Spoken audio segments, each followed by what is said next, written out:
Support the game, the owners, and anyone who's involved in it. Mechwarrior, Wild Rose. Battletech Fiction by Lucien Dacier. Chapter 19. Kilremont, New St. Andrews 4, The Periphery.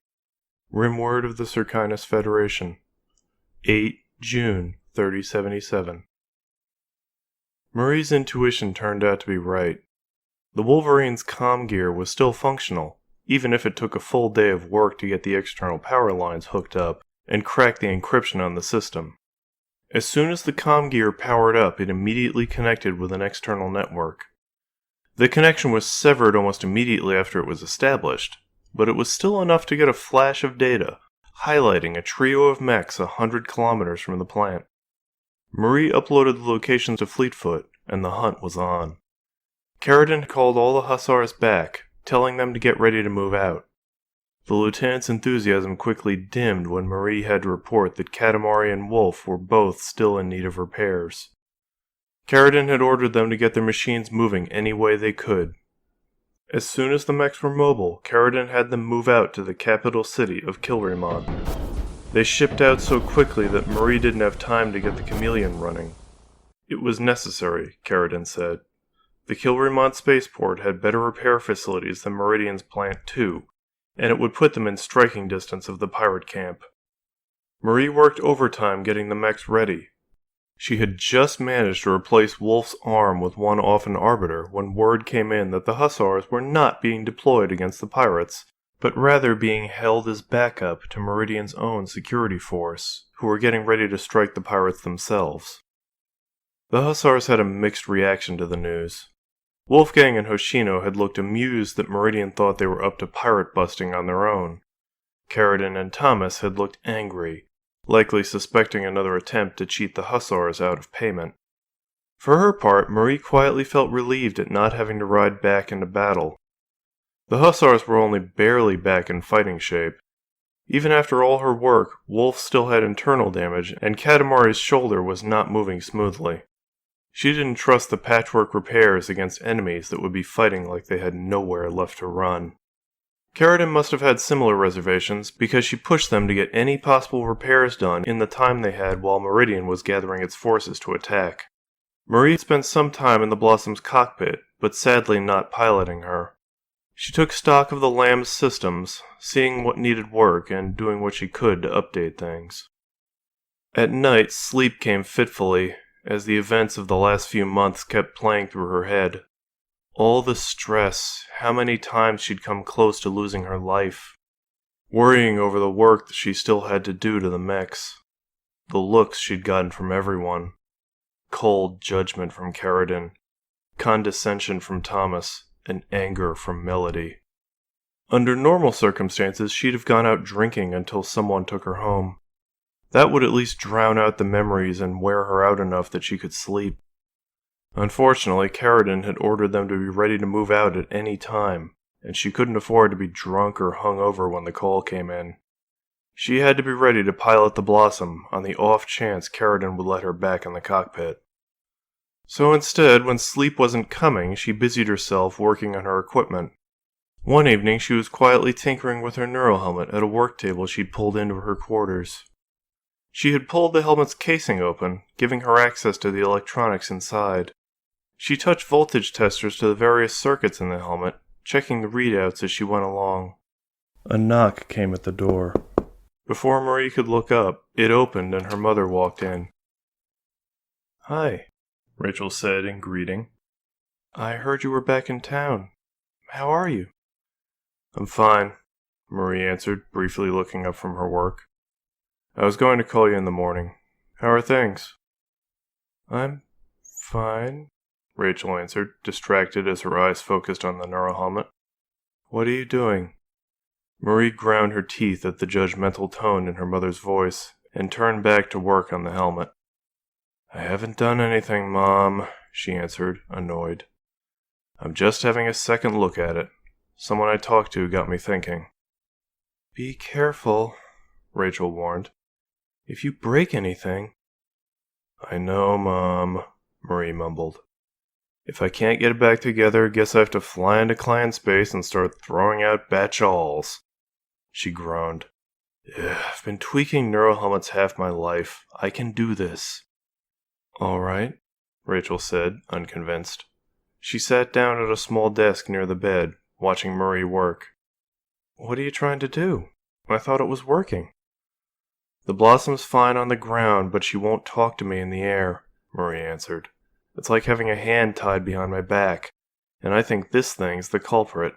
It's not made to fly fighters. But then I started thinking, clans are all about efficiency, right? What if their mech helmets also had the circuitry for aerospace fighters? How is that efficient?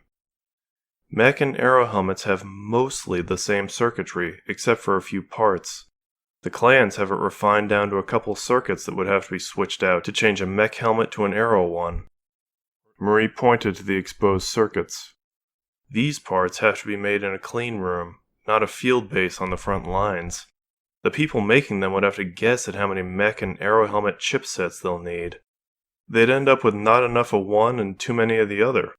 So I thought, maybe instead they just make one chipset with circuits for everything. Then whoever does final assembly can set the helmet up for whatever it needs to plug into.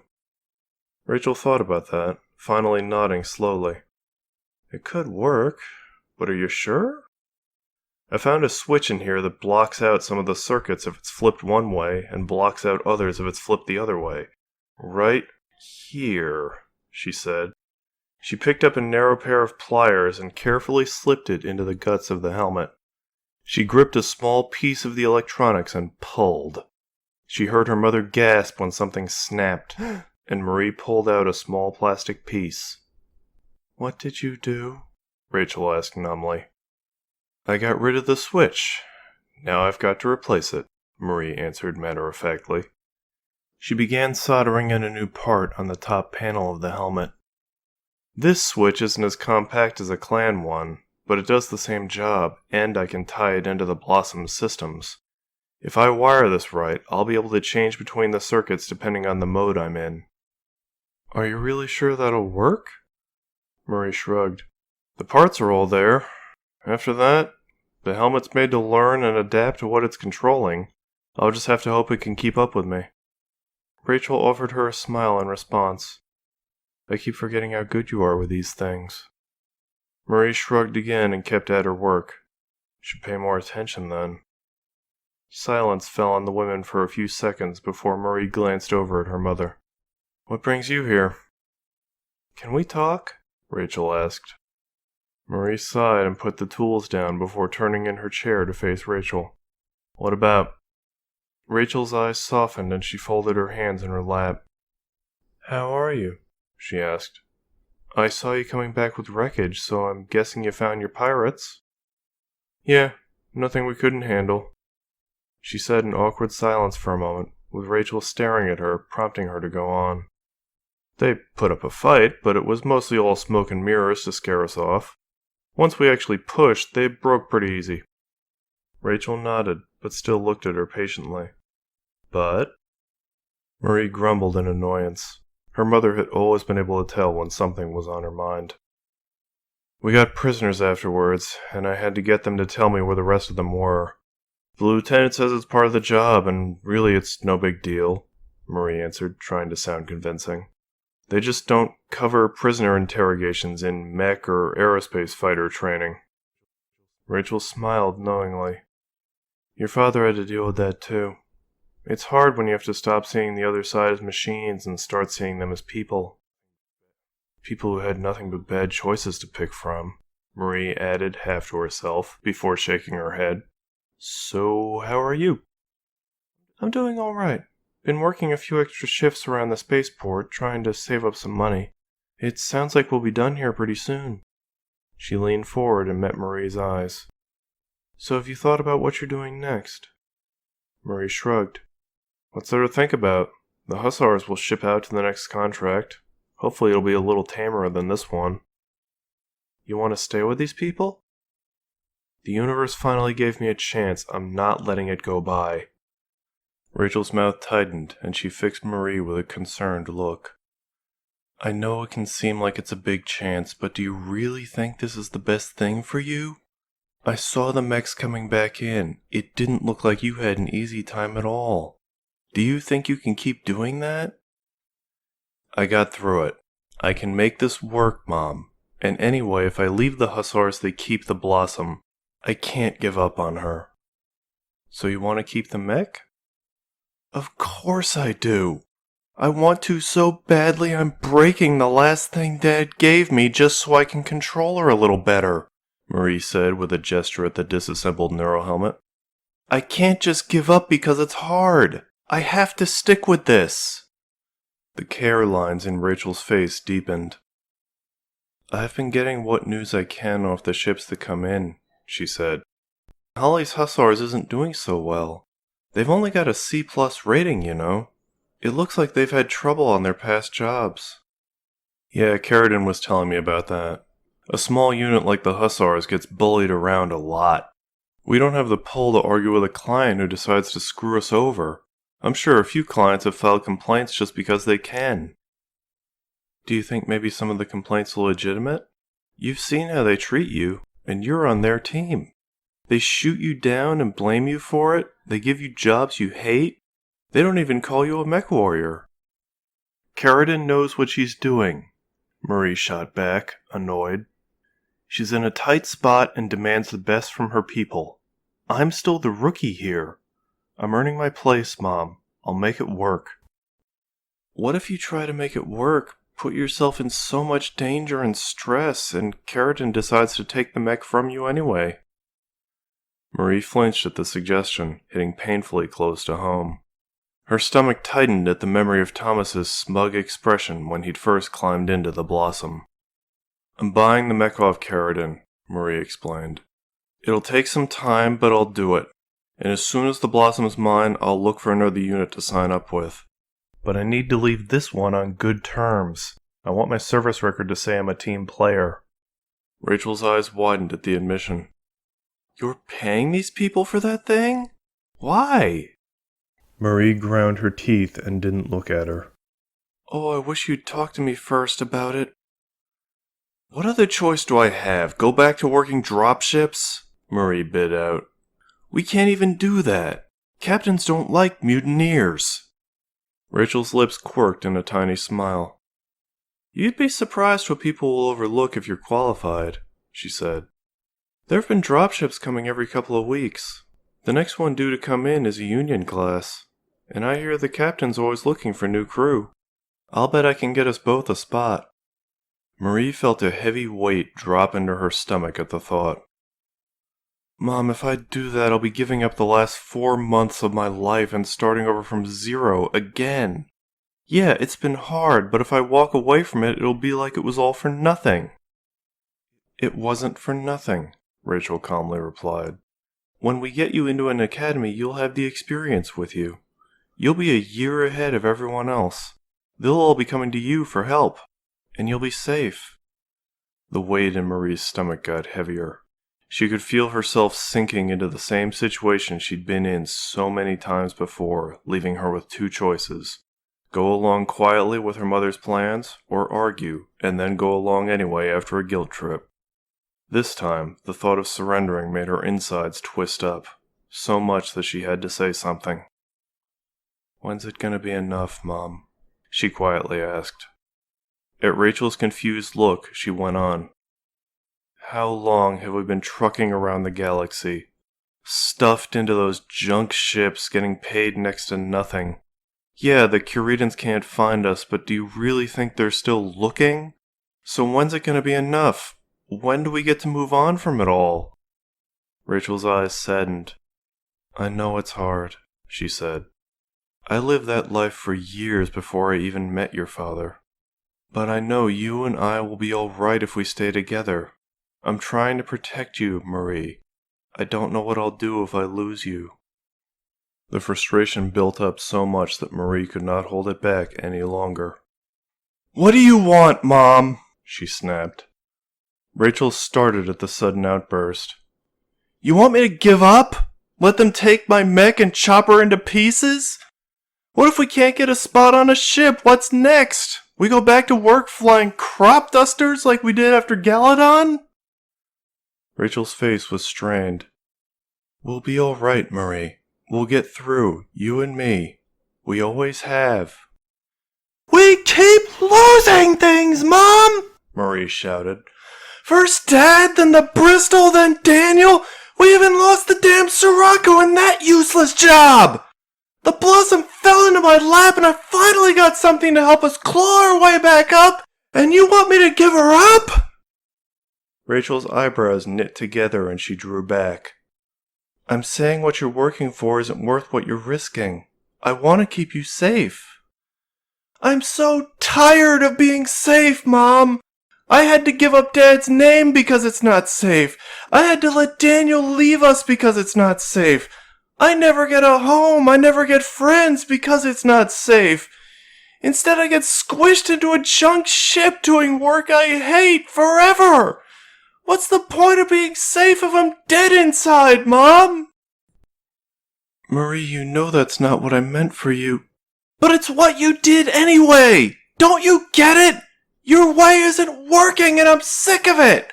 You don't know what you'll do without me? I don't know what I'll do if I stay with you!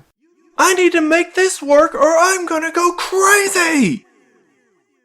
Silence fell on the two women for a long few seconds as Marie's words echoed and faded.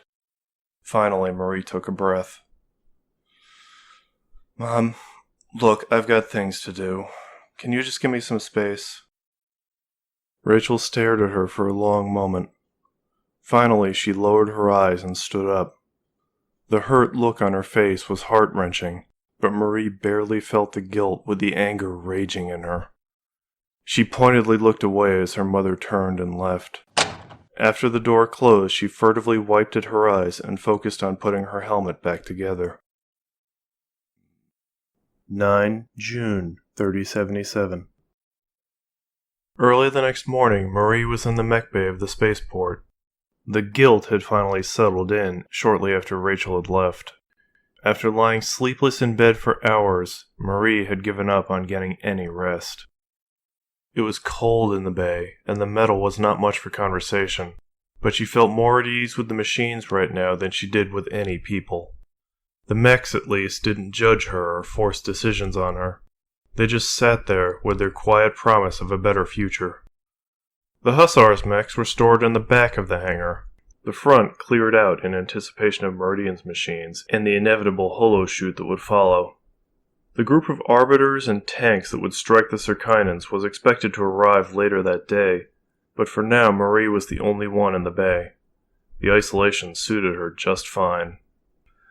Good enough, she muttered as she finished her work on her kneecap.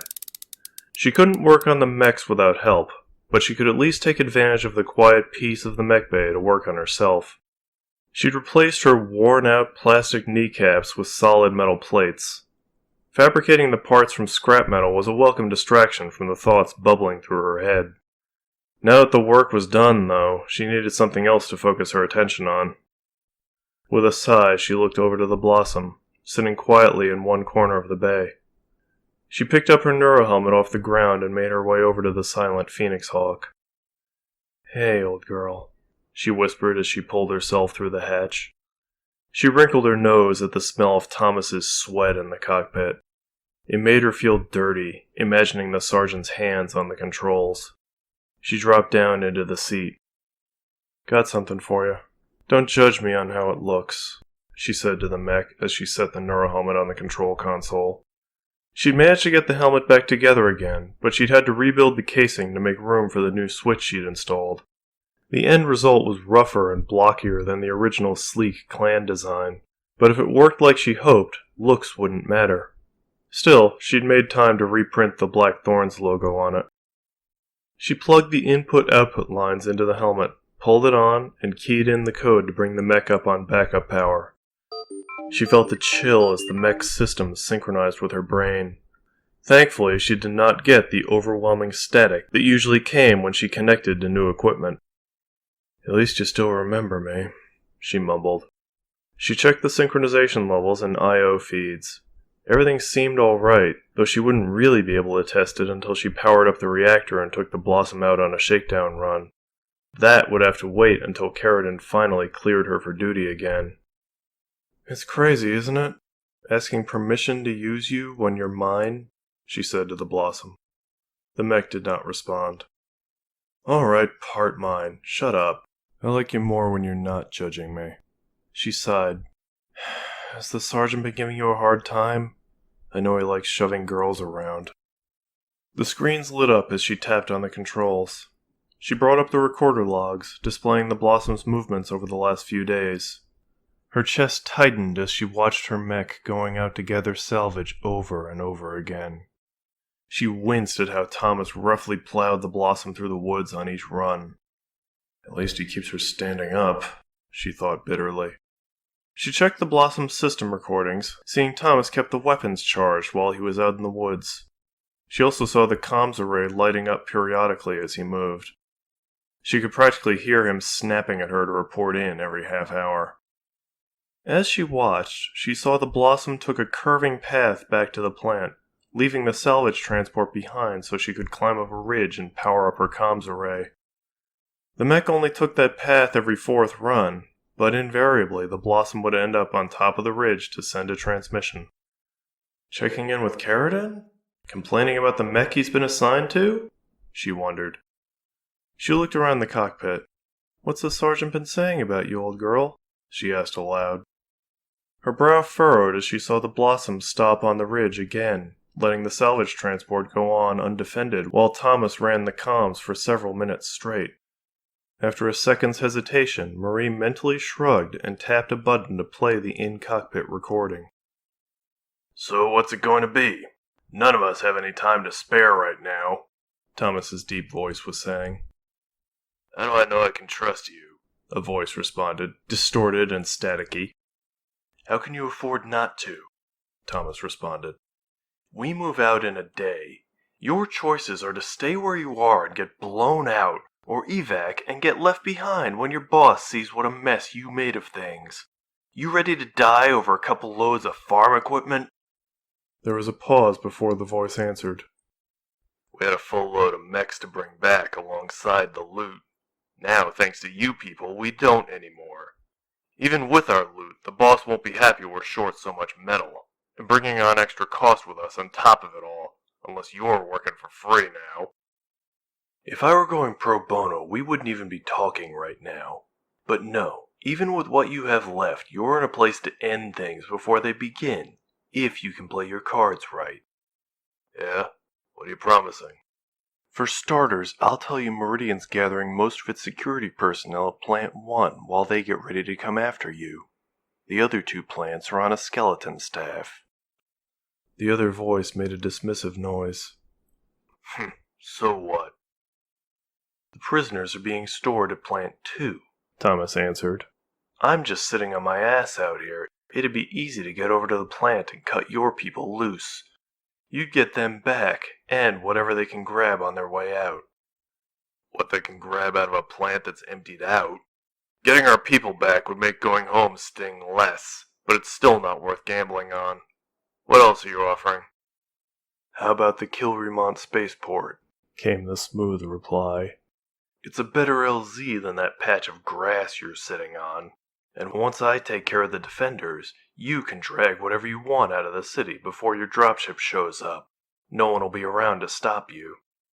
Marie's breath caught at the suggestion. With Meridian gathering up its security forces, the Hussars were the defenders of the spaceport right now. A cold sweat formed on her brow as the conversation continued to play. "That place? Are you serious?" the other voice asked skeptically. "It's the capital city, but that don't mean nothing to the sheep farmers or Meridian. There's barely anything there worth taking in the first place. It's why we didn't bother with it." "Meridian's moving equipment into the spaceport now and leaving us to guard it for them while they get pilots together. It wouldn't be hard to lock this hardware down. And there's always the people here, too. If you had a spaceport to land at, I'll bet you could round up a couple truckloads of civilians to bring along with you. They're sheep farmers out here, but they're strong. I'm sure they'd be good for whatever it is you do with them." Well now, that makes things interesting, don't it? It makes things simple. Meridian's already got us deployed there while they get ready to strut out to fight you. Think you can get here before they notice? We've been dodging those chuckleheads this whole time. Alright, mercenary, you got my attention with that. What do you want? I think 20% of your haul sounds fair, but this is an introductory rate, so we'll go with just 10% plus transport. I don't know about you, but I'm done with this stupid backwater. I want to ride off of this rock, and it sounds like you've got space on your boat. And you'll need some people who actually know what they're doing in a mech cockpit. We can discuss my going rate for future work once we're in orbit. The other voice chuckled. Always down to business, aren't you? Alright, you got a deal. Keep the door open, we'll be coming right to you. Marie ended the playback with the touch of a button. She could barely breathe. Her thoughts were a swirling, jumbled mess. She must have heard wrong. There was no way Thomas would... But what else could she have heard? She swallowed hard and tried to get her head clear. What was she supposed to do now? Her first thought was to go to Carradine, try to head the problem off at the source. But what if Thomas was already putting his plan into action? What if he was headed to the mech bay right now?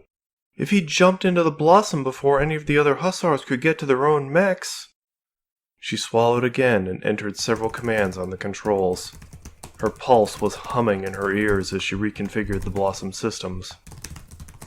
After several minutes, she was finished. She powered the computers down and let out a breath she'd been holding. She pulled her neurohelmet off and climbed back out of the cockpit. Once she stood up straight again on the catwalk outside, she took a deep breath and let it out slowly. As she processed what she'd heard, another thought hit her. What if it wasn't just Thomas? What if the hussars had decided to break contract as a unit?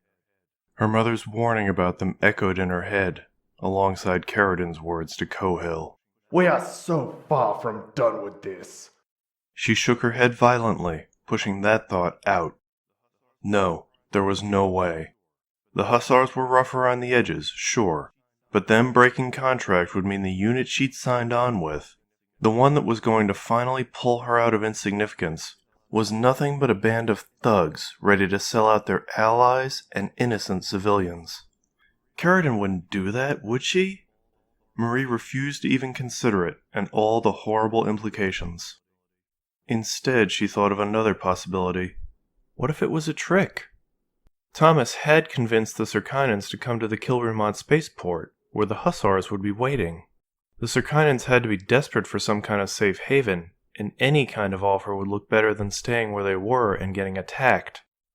What if Thomas was setting up a sneak attack so the hussars could end things? It might be enough to earn them the contract bonus. It was an enticing story, but she couldn't be sure. If it wasn't a trick, then they had a serious problem, even if Thomas couldn't use the Blossom. She had to find Carradine immediately, show her the recordings. Her thoughts were interrupted by the sound of footsteps approaching up the catwalk. Turning to look, she felt a brief surge of relief at the sight of Carradine, the feeling quickly damping as she saw Thomas walking right alongside the lieutenant. Her feet froze to the ground. She awkwardly saluted, trying to look like everything was fine while every muscle in her body tensed. She had to warn Carradine about Thomas, but she couldn't do it while he was right there.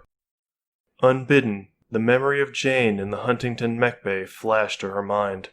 Her eyes flickered to Thomas's sidearm, waiting at his hip. She could see him drawing it, putting it to her chest. "Pilot, you're up early," Carradine said in greeting, snapping Marie back to the present. "Everything all right?" Marie tore her eyes off of Thomas's gun and looked back to the lieutenant. "Just a few adjustments," she answered, hoping she sounded convincing. "The Blossom's got a lot of moving parts. Needed to check to make sure everything's still aligned." Carradine nodded in acknowledgement. "That's good initiative. You're taking care of the metal. And not just yours, either. Wolf and Katamari are looking 100% better." Marie nodded cautiously. She glanced furtively at Thomas, who was waiting patiently just behind Carradine. "Thank you, sir. I'm trying my best." She looked at Carradine expectantly, but the lieutenant did not dismiss her. Instead, Carradine tilted her head, a thoughtful look on her face. "You had a hell of a first contract, haven't you? Think you're fitting in?" Marie awkwardly shrugged. "I think I'm doing the best I can," she answered. "You're doing pretty well, all things considered. I can see good things for you in the future. Just hang tight and follow my lead. You'll be the star player of this lance before you know it." "Thank you, sir," Marie replied. Instead of the usual bloom of pride that followed Carradine's words, Marie just felt a hollow pit in her stomach. She glanced at Thomas again. His gaze bored into her like a laser, making her feel like he could read her thoughts and see what she knew. She desperately wanted to just ask Carradine outright what was going on, but she couldn't risk it with the sergeant right there watching her. Still, she had to prod a little and see if the lieutenant was wise to any plans. "Sir, if I can ask, what's the next step here? Has there been any word from Meridian about mopping up the Circinans? No offense to anyone, but I'd like to get paid for this whole thing," she added on with an innocent-looking smile. Carradine nodded in response, though Marie felt the woman grow colder. "I'm working on a solution to that right now," Carradine answered. "We'll get what we're owed, don't worry. We're almost at the end of this, so just trust me." She glanced back at Thomas, seeming to remember he was there, and tilted her head at the Blossom. Marie clenched her jaw as the sergeant obediently ducked into the cockpit. She knew she should just leave, then find Carradine later when she was alone. But seeing Thomas disappear into her mech, she couldn't bring herself to just walk away. "Lieutenant, a word?" she asked. "I've got a busy morning ahead of me, but all right, let's have it," Carradine answered. Marie glanced nervously at the Blossom's cockpit, wondering how long she had before Thomas re-emerged. She took a breath and cut to the chase. "Your sergeant's getting ready to break contract," she whispered hastily. Carradine's expression did not change. "What makes you say that?" "I heard him, in there," Marie whispered, pointing at the Blossom's cockpit. "Play back the cockpit recorders from a couple days ago. You'll see it too. He's getting ready to sell us out to the Circinans." She took a step closer and lowered her voice even further. "He's going to call them to the spaceport after he takes care of the defenders, which would be us." Carradine nodded slowly, looking back at the Blossom herself. "He looked pretty surprised to run into me this morning, and he gave me some line about needing to pull the battle romps or something," she muttered. "You were right to come to me with this. Are you armed?" Marie clenched her jaw and shook her head. "Have you gotten in touch with anyone else?" Marie shook her head again. "All right. Walk away slow, get outside, and contact Cohill. Tell him what you know. I'll keep Thomas busy." As though summoned by the lieutenant's words, Thomas emerged from the Blossom, holding the battle ROM recorder. "Got it, sir," he said. "Next time you need to look at your playback, don't forget to pull it when you're done. Meridian's people will be here in a matter of hours, and we don't impress anyone when we make sloppy mistakes." Carradine snapped at him, immediately reverting to the role of a harsh commander. Even so, with one hand she quietly waved Marie away. "Sorry, sir," Thomas said, coming up on the catwalk to join them. Marie looked at his sidearm again, then turned and started walking away. She fought to keep herself from moving too quickly. Her mind was a mess as she tried to think of the next move. Cohill had to be somewhere nearby, and he would probably take her call. She might also have to warn her mother. Rachel would be staying near the spaceport. It would be best if she wasn't anywhere nearby. She was so distracted by these thoughts that she didn't notice the footsteps coming up behind her. Before she knew it, something hard cracked into the back of her skull, making her vision explode in stars. Her balance failed and she collapsed, passing out as her head collided with the ground. End chapter 19.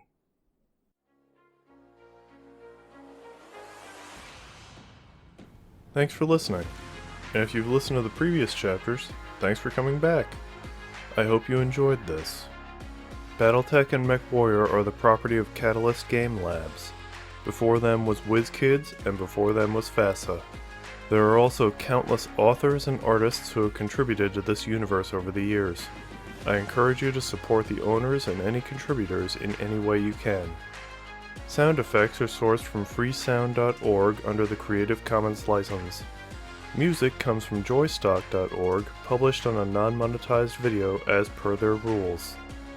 Rachel McCloud, the Bristol, Marie Rose Sr., and the Black Thorns are all creations of James D. Long, who among other things wrote Main Event and DRT for the Battletech universe.